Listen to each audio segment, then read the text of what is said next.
Okay. All right, so we have dove. We went into atomic spectroscopy pretty deeply. We've done electron configurations. We looked at, I'm sure you were like, what is the point of all of these first ionization energy things? I just wanted to show you the data as to why we have these theories that half-filled shells are stable and so on.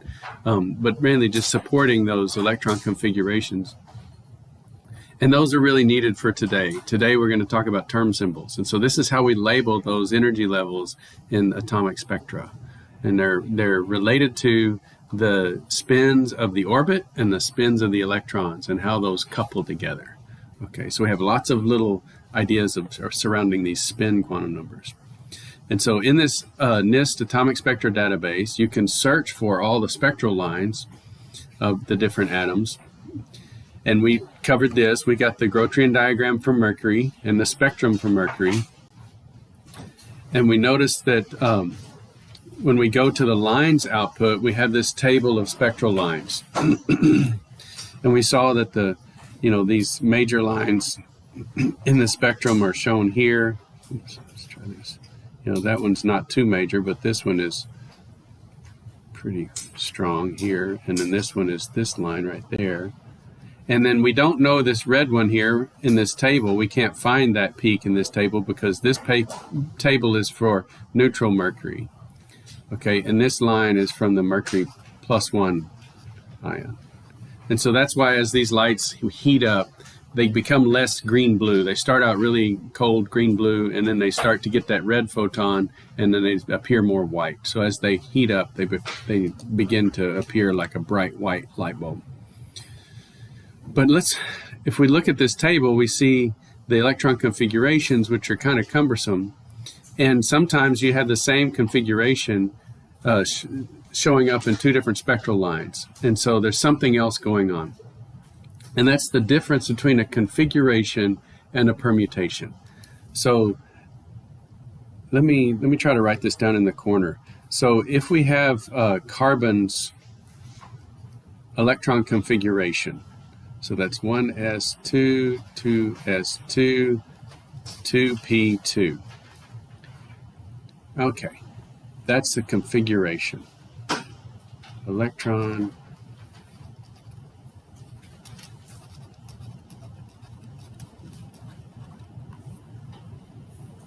configuration. So I'm going to erase this stuff here so I can write above it. Now, a permutation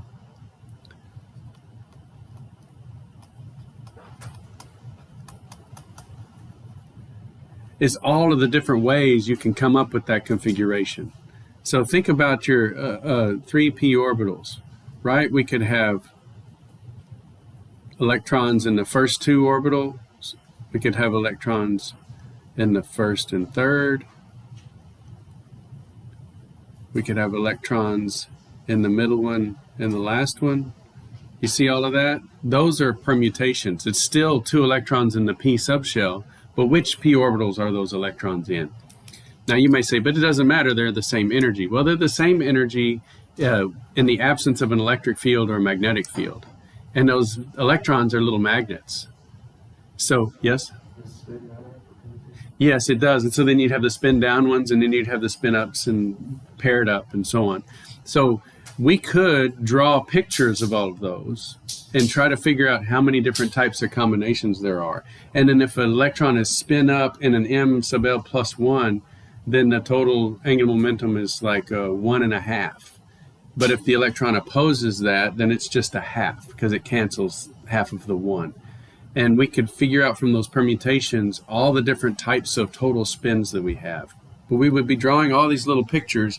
And when I was doing this as an undergraduate, I never knew when I drew all the pictures. I couldn't just look at it and it would be obvious that I got all the pictures, right? Because how do I know if I'm missing one of the pictures, one of the options? And so we're going to learn a different way to do that, the more rigorous way called the klepsgordon series. So that's the way we're going to come up with all of those permutations. It doesn't teach us the little pictures, but it does teach us the end point of all of the spins and how they couple. So we will get the answers for all how the spins couple, based on all these permutations, but we won't actually draw all the little pictures. Okay. And so that's where these things in the middle come from. These terms are called term symbols, and they take into account these permutations and how they spins couple with each other. And they all still have the same configuration, because a configuration is sort of a broad category. It's like if you're flipping coins, like if you have a coin and you flip it 4 times, right? There's a bunch of ways to get 1 heads and 3 tails. You can get the 1 heads on the first flip, the second flip, the third flip, or the 4th flip. Okay, so there's 4 ways to get that configuration of 1 and 3. And so the 1 and 3 is the configuration. But which particular way you got it is the permutation, whether you got that single heads on the first, second, third, or 4th flip. So you see the difference between configurations and permutations. Permutations are the specific cases, and configurations are the categories. So carbon's electron configuration has the p2 category. How we put those 2 electrons into 3 orbitals are the individual permutations. And it gets really confusing if you're trying to figure out which permutations go with which spectral line, and so we've come up with these term symbols to keep track of it all. And that's how we categorize these Grotrian diagrams. All the way across the top, we have these columns that are sorted by term symbols. And one of the biggest ramifications that we have with these Grotrian diagrams, because of the selection rule that we can't have an absorption or emission with a simultaneous spin flip, is that there's a distinction between triplet states and singlet states. And so that's one of the major parts of these term symbols, is whether you're in a singlet system or a triplet system, or if you just have 1 unpaired electron, a doublet or a quartet if you have 3 unpaired electrons. And so these numbers up here, triplet or singlet, have to do with the multiplicity of the system. That's what they're called, okay? And I'll give you the simple definition right now. So it's just a number of unpaired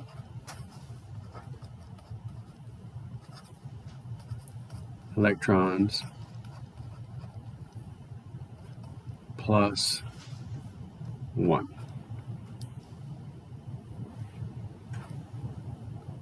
Don't forget the plus 1.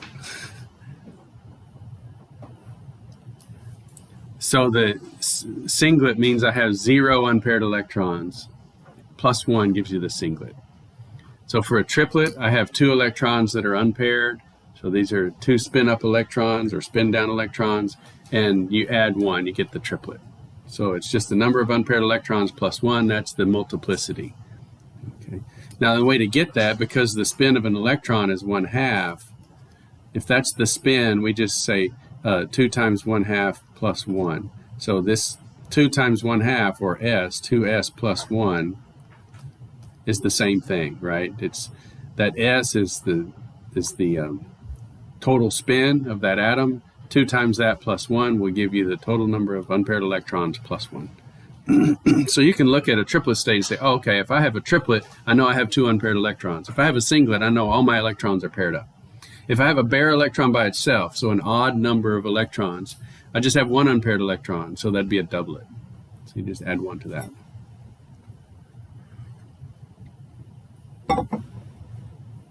And so here's also the term symbols in the Grotrian diagram for helium. Now, since this one has the electron configurations on it, notice how both those electron configurations are the same. So this is why we need the term symbols, because they're different permutations. The one on the left, the electrons are paired in the 1s and the 2s. And the one on the right, the electrons are unpaired in the 1s and the 2s. So that's a different permutation, but the same configuration. And so those are different spectroscopically. One's a triplet, one's a singlet. There's going to be different selection rules. So even though we have the same electron configuration's a broader category, we need to think about the more specific case of whether the electrons are paired up or not. And so this is what the term symbols do. It helps us distinguish between these identical electron configurations.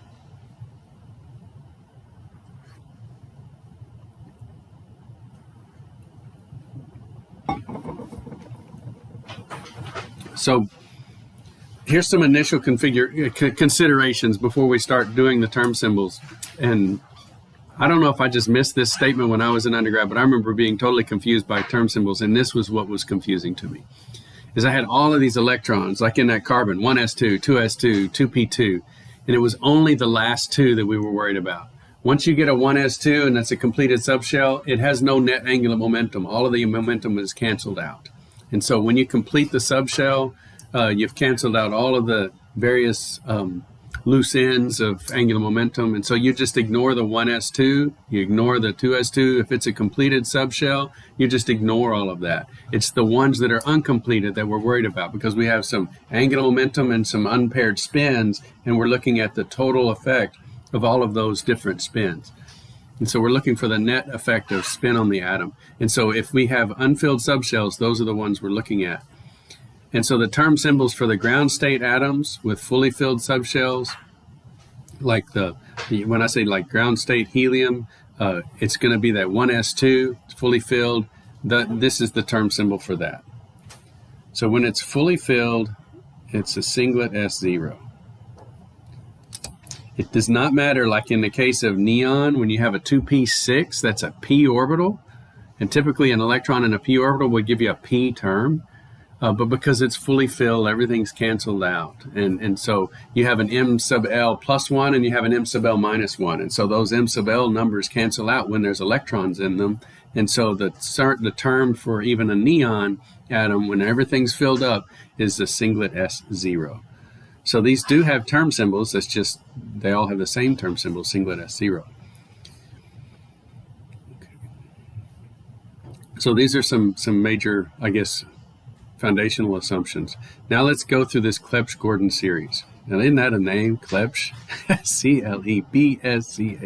Just must be from Lagrange.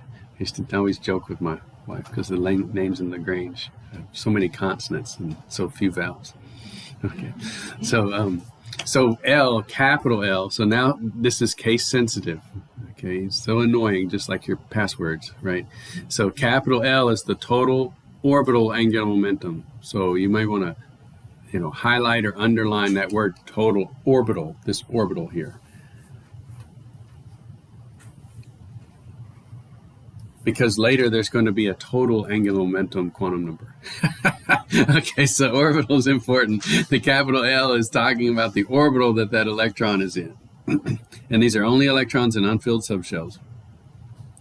And this is how we come up with the range of L's. So we're going to have a range of L's. So for that carbon, those electrons in the p orbital, if we have two electrons in two different p orbitals, then what we have to do is we have to figure out what the total orbital angular momentum is. And it's a range because that electron could be in the L equals plus 1. It could be in the M sub L equals plus 1, the M sub L equals 0, or the M sub L equals minus 1. And so we could draw those little pictures and put the 1/2s in the plus 1s and minus 1s, or we could do this series. And this series is capturing all of that. So you don't have to worry about where the electron is. The series is going to give you the full range of all of the angular momentum of that orbital. And so this little L1, that's L for electron 1. And this is L for electron 2.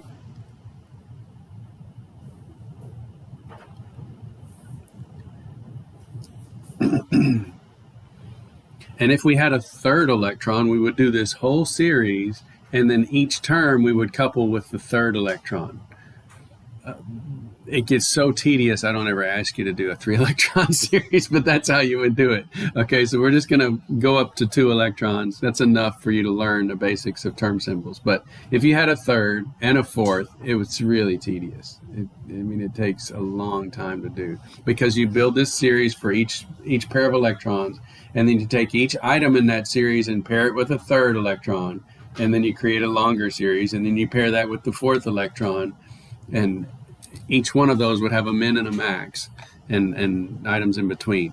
And so notice you have a maximum value where the L's They come from those orbitals, those subshells that the electrons are in, and they're added, and then down here they're subtracted, and we don't have negative values, so that's the absolute value.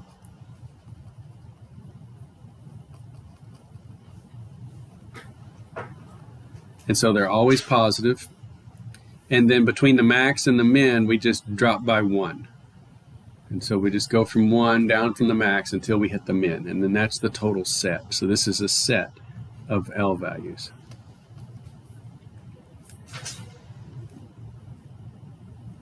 And then we have the multiplicity. That's where we come in with its singlet or triplet.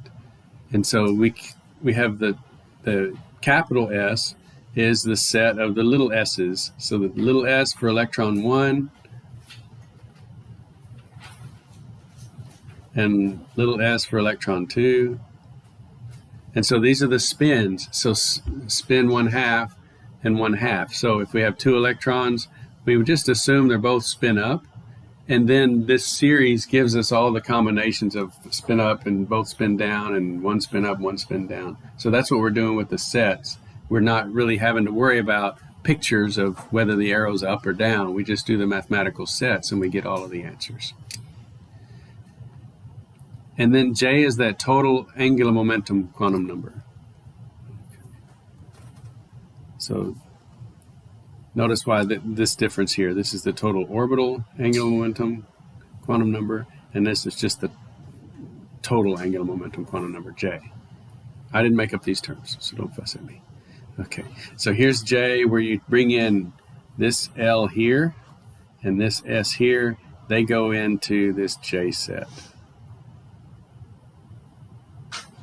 So it's cascading. You have to calculate your L set first and then your S set, and then you bring those both into the J. So this is the scheme on this slide. Let's learn by doing. Okay, so let's go ahead and go through and create some term symbols for some atoms. Okay, and then this is the symbols that we see here. When we talk about term symbols, we have the capital L, which is that total orbital angular momentum quantum number. We have the multiplicity here. So this is multiplicity.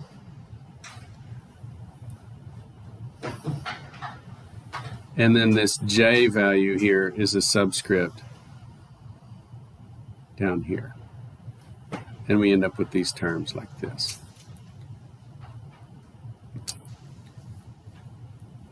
Okay, so let's practice. Here for sodium, we have a neon core 3s1. We can ignore the neon core. We just have 1 electron in an s orbital. So this is going to be really easy.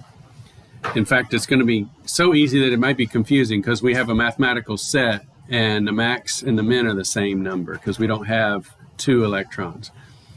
So L, capital L, is equal to the set of little L1 plus little L2, but there is no little L2. We only have 1 unpaired electron. And we only have 1, subshell with 1 electron in it. I'll say it that way. And so this is the angular momentum quantum number here. We use letters, but that means that L1 is equal to 0, right? It's an s orbital. So that's where this 0 came from. So when we talk about these little L's, that's whatever type of orbital it's in. So you can do it with your fist. This is S, which is 0, P, D, F, G, H. So I always, just to make sure I don't screw it up, I go S, P, D. If it's a D electron, that's L equals 2. S, P, D, F. If it's an F electron, that's L equals 3. S, P. If it's a P electron, then it's a 1. Okay? So you don't forget the S, it's 0. Right? So S, if it's an S, it's 0. I have no fingers up. Very simple things. I know you're like, I'm treating you like a 3rd grader, but it's okay. These things stick in your head. Okay. Now the spin, because it's an electron, we just assume it's a spin up, so that's a plus 1/2. That's our total spin. And therefore our multiplicity is the number of electrons that are unpaired plus 1, so it's a doublet. So 2s plus 1 is equal to 2, so we call that a doublet. And then we bring in L and S together to make our J values. So our max value is 0 plus 1/2, and our minimum value is 0 minus a half, but we have an absolute value there. So it should be negative 1/2, but we take the absolute value, so it's a plus 1/2. So because this one is a plus 1/2 here, and after we take the absolute value, we end up with plus, again, 1/2. We just have one term. When the max and the min equal, then you just have one term. There's nothing in between. And so the J is equal to that set with just one term in it, 1/2. And so then we would make up this term. This is the term for ground state sodium. Yes? Is there ever a time where the spin could be negative? When we do these max down to the min, we're subtracting 1. And so when we're going from that max down to the min, we're taking into account all of the negative spins. And so we just start with a max value of plus 1/2 and then run the series, and then we get all of the possible combinations. Yeah, so that's really convenient. And so we just have to start with a plus 1 for all the electrons. If we have 2, we just add plus 1/2 to plus 1/2. And then we go down to the plus 1/2 minus 1/2, which would be 0. And so we would go 1, and then 1 minus 1, all the way down until we get to the minimum value, which is 0. So once we do 1 minus 1, we get to 0. So we would just have 2 terms. So we'll see that in the next one. Okay, great question. So this is going to be a doublet S 1/2. So that's the energy level for that ground state sodium. That's what we would label that energy level, is doublet S 1/2. And this is actually the same for any NS1 configuration. So the whole alkali metal group, including hydrogen, would have that term symbol doublet S 1/2 for its ground state electron configuration. And it's a configuration too, so even if that sodium atom was in an excited state and it was in the 4s1, it would still be doublet. So we can put them all in that column in the Grotrian diagram under the doublet S column. And okay, let's put that electron in an excited state where now it's not in an s orbital, it's in a p orbital. So L equals 1 because sp, so p is L equals 1. And so the capital L is 1, so that means that term is going to be p. So the capital L follows the same kind of thing as the lowercase l's, only they use capital letters. So like we did for the sodium, our L is equal to 0 here. And so the term is a capital S. Okay. And so then for this NP1 sodium atom, then because capital L is 1, we have a term of capital P. Okay. And then we have the same S, so we still have a doublet. And then now we're going to have some interesting stuff in our J values, because we have 1 plus 1/2 all the way down to 1 minus 1/2. So this is our max value, and this is our minimum value. And then we just subtract 1 as we go down. So max value, and this is just a peculiarity of the way they label these things. They don't do 1 1/2; they do 3/2. And so, and later on, if we had our max value was let's try to say SPD.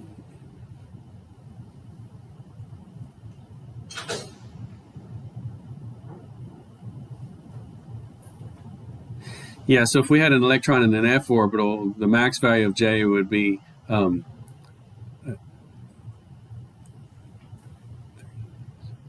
3 plus 1/2. And so they would summarize that as 7/2. Okay.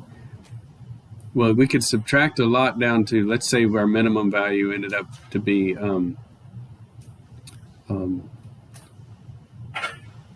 let's just say our minimum value was 3/2. Okay. How do we get from 7 down to 3 by subtracting 1? Well, we subtract 1, which is 2/2. So it would be 7/2 and then 5/2. And then when I subtract another 2 over 2 from this, I get to 3. And so this might be an example of a set of J values. So we'll see some of that in the future. But I just wanted to get you used to whenever we have the situation where we have a single unpaired electron, that we have these half quantum numbers, 7 halves, 3 halves, what have you. Okay, so this ends up with 2 terms. We have a doublet p 3 halves and a doublet p 1 half. And so that energy level for that electron configuration is going to be split. Because of the way the electrons can couple, it's called spin-orbit coupling. The spin of the electron couples with the orbital, and that tiny magnetic field splits the energy level. And this is how you would label those 2 tiny little energy levels that are very close to each other, the doublet p 3 halves and the doublet p 1 half. And this will get these 2 terms for any NP1 configuration.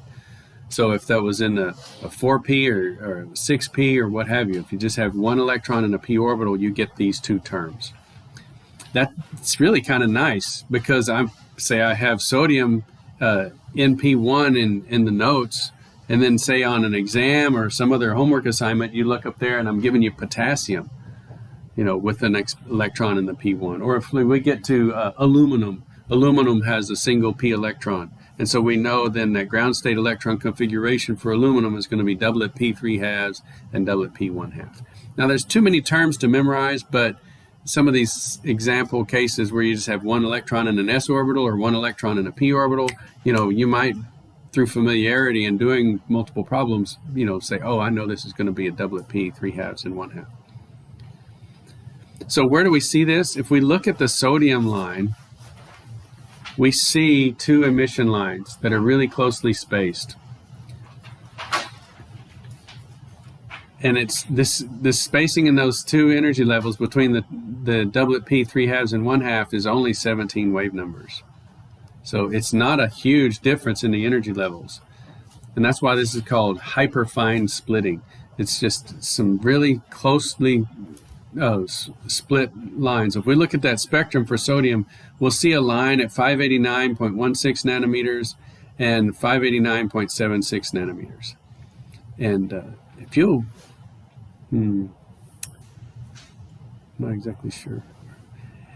I'll try to get you for lab the Cheez-It spectrometer. Okay, I made a spectrometer out of a Cheez-Its box. I had some diffraction film, and it was funny. A professor was trying to show this splitting, and he had set up a contraption to display it onto the screen. So he had a sodium vapor lamp, and he had some diffraction grating, and he had a slit, and he was trying to shine it on the screen, but it just wasn't bright enough for students to see.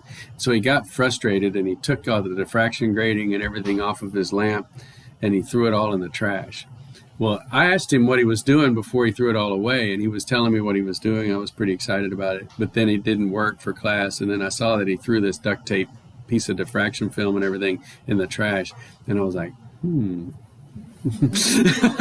Okay, pulled the tape off of it and stuck it on a Cheez-Its box and cut the corner off the box, and you can look through that diffraction film and aim the box at the lights, and you can see the spectrum of the lights, okay, through this diffraction film.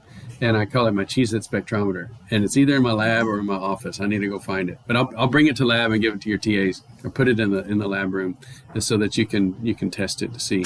And depending upon, these lights used to have more sodium in them, but as they swap them out when they go bad, the newer lights have less sodium. And that's a sad thing for me, because you used to be able to see this sodium line with my Cheez-It spectrometer, and you could even see the splitting of that line, which is pretty amazing, because just with a 50-cent piece of scratch plastic, which is what that diffraction film is, you can see evidence for quantum mechanics. Because you wouldn't have this splitting in this line without the electron spin being up or down and being quantized and all of that. So it's really pretty cool. The fun you can have with a box. Okay. So these are the lowest energy term symbols for s, p, and d orbitals. And these are for the ground state electron configurations. So for like carbon P2, you're going to have these 3 terms here in their ground state. So even though they're ground state electron configurations, they have lots of different permutations in how you can put those electron spins in those 2p orbitals, and you can have some where the spins are paired up and have a singlet s. You could have some spins where they're in the M sub L equals +1 and -1, and it would be a singlet D. You could have them unpaired, and you could have a triplet P. And so you could have, these different terms based on the different permutations of electrons in those 3p orbitals. You have 2 electrons and 3p orbitals, and you get these terms. Now, these are for the ground state electron configurations.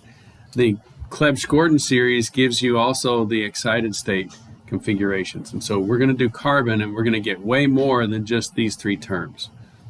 Okay. So this small table gives you those permutations within that ground state configuration for almost all of the elements of the periodic table. When we get up to above 40 or so, then the atoms are so large that spin orbit coupling needs to be accounted for in a different way. Okay, so I'm just teaching you the one for, I guess, most of chemistry. Okay, so let's practice now with carbon. Now we have 2 electrons, and we're going to have more interesting sets of numbers.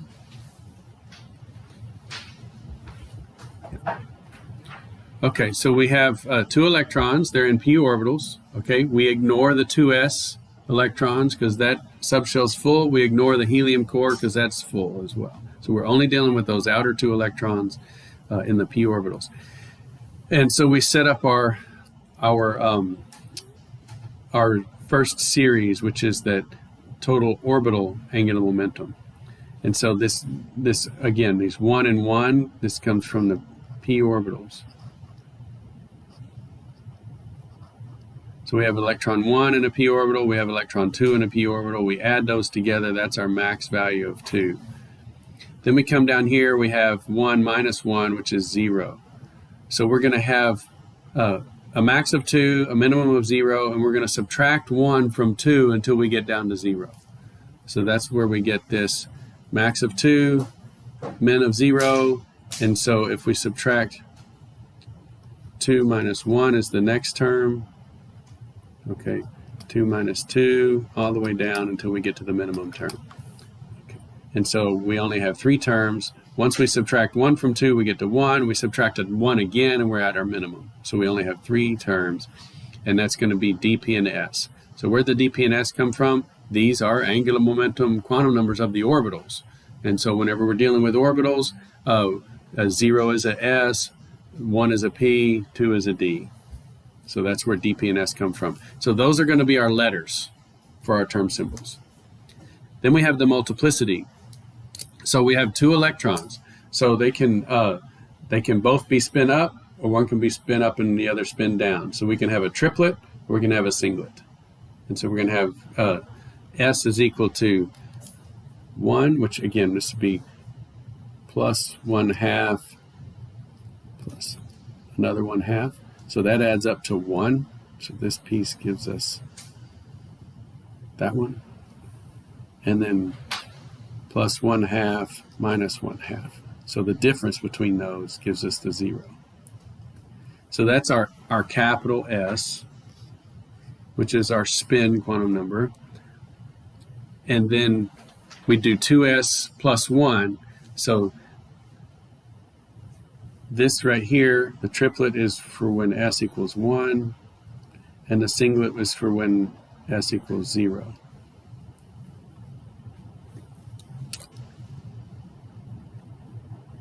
So now I know I have these 3 letters, these 3 terms now are split into 2 categories, the triplet category and the singlet category.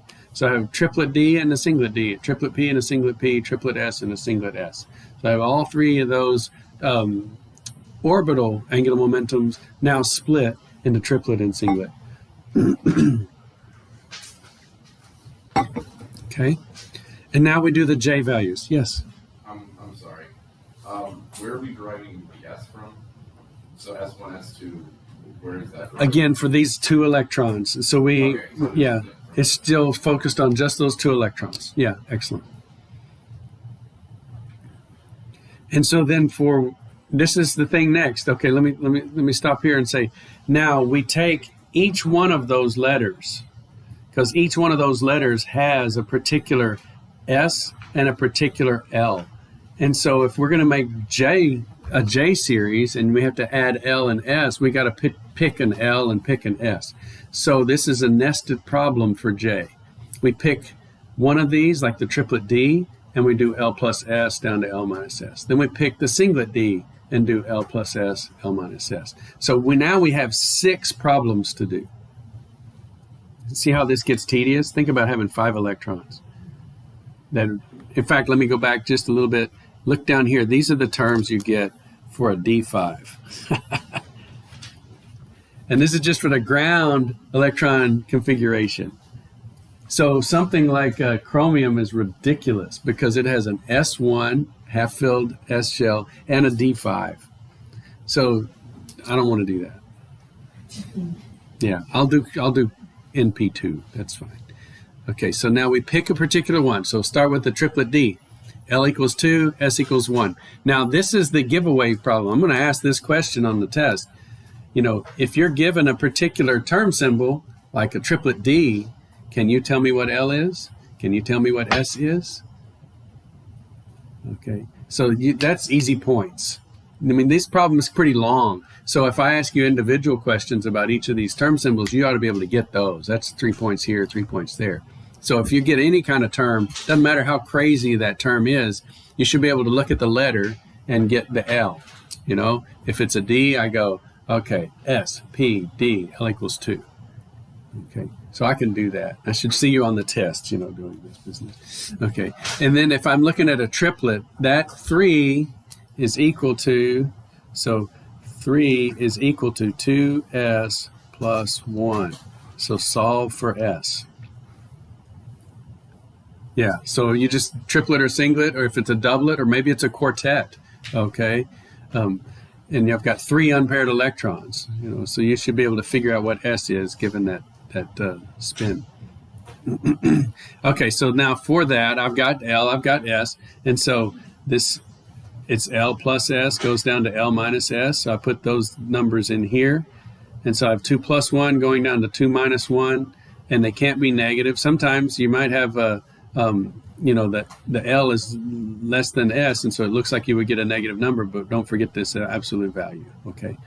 And so the max is 3, the minimum is 1, and so I go down by integers, or I subtract 1 as I go down, so my terms are 3, 2, 1. And so that we're done with that. We have our 3 J values. So I would have a triplet D3, a triplet D2, and a triplet D1. And those would be my 3 energy level labels for the triplet D. For singlet D, J is equal to 2 plus 0. Again, that spin is 0 for a singlet. All the way down to 2 minus 0. Since I'm subtracting and adding 0, it doesn't change, so it's just 2. So I'd have a singlet D2 as a term. For my triplet P, okay, try to get my clock here, make sure I don't run out of time. Yeah. For triplet P, L is 1 and S is 1. It's a p orbital, so L is 1, and it's a triplet, so S is 1. And so L plus S is 2, L minus S is 0, so my J values are 2, 1, 0. And then for singlet P, again, singlet S is equal to 0, so I have plus 1 down to plus 1, so I only have one term, 1. And then triplet S, L is 0 and S is 1. So here's that situation where I thought, you know, you might be confused and think there's a minus 1 here, but it's not because it's an absolute value. So this would be minus 1 with inside the brackets, and so that would equal plus 1. And so it goes from plus 1 down to plus 1, so it's just 1. And then lastly, we have our singlet S, and the singlet S, everything is 0, the spin is 0, the S equals 0, and so we end up with a 0.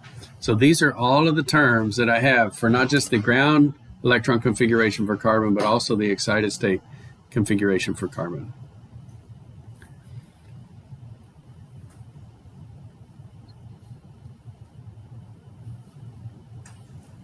And this is all of the different ways you could put 2 electrons in 3 p orbitals.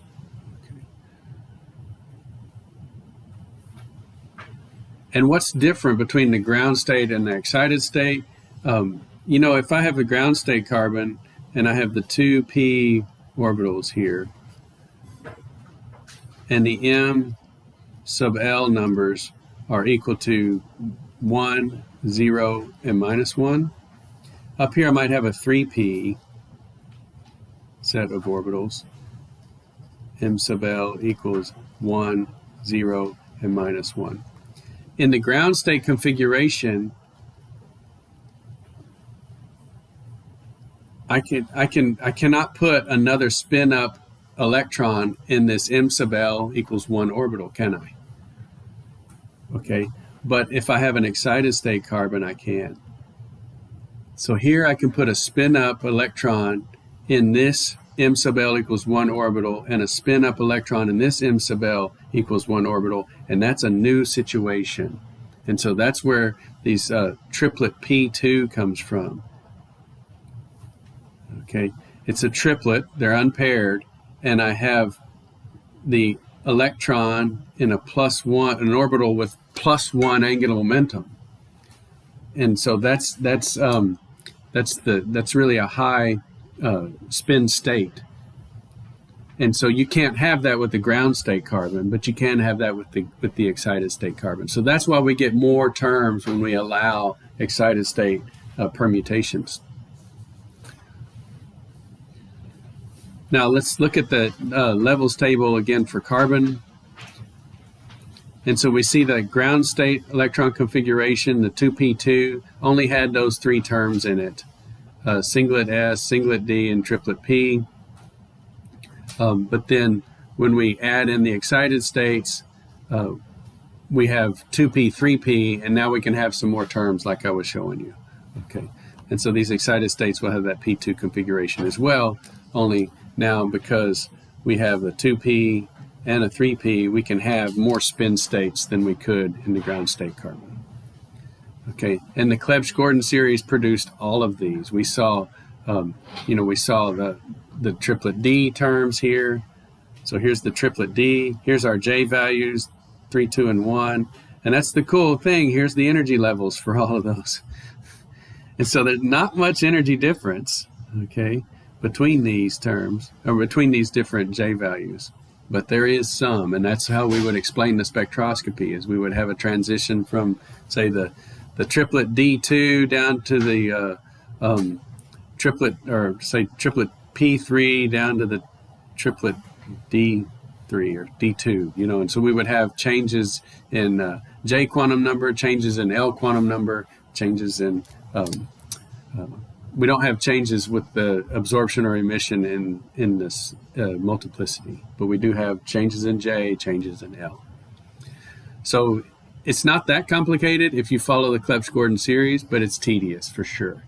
But you always have max and min and subtract 1 in between, and it's a nested problem. So go back through the lecture when you're doing the homework and make sure that you can do this. This is always the written problem. I always do like a 2-electron system, and I throw in maybe an S and an F orbital or something like that. So it's not too bad. And if you run into trouble, just shoot me a specific question on email and I'll get it to you. And so we only have one ground state, though. That's one thing I want to say. We have a ground state electron configuration, which is that, again, that electron configuration of 2s2, 2p2. Notice these all have the same configuration, but there's only one actual ground state permutation. Okay. Notice that only one energy level can be set at 0. All of the others relative to that are going to have some different energy level. Yes? Is there a way to tell if the electrons and the orbitals are spinning up or down? The only way to tell would be to put them in a magnetic field, and then up would be defined as with the field or against the field, and down the other way. So this idea of up and down without an external field is not definable. That's why there's no energy difference. But then when you put the electron in a field, like with an orbital, the orbital spinning and charges also generate fields. And so if this electron is orbiting the atom, it also has a bit of a field to it. So that's what we're actually calculating, is whether it's up, meaning with the orbital angular momentum, or down against the orbital angular momentum. And that's where these tiny energy differences come from. But in terms of our idea of actually up in the room, we would have to set an external field, either electric or magnetic. And then we could say, yeah, these particular atoms that we got the signal for have spins that are going with our field and others going against it. Yeah. And then we just learned the Russell-Saunders coupling, but then once you get above lead, you go into JJ coupling. So.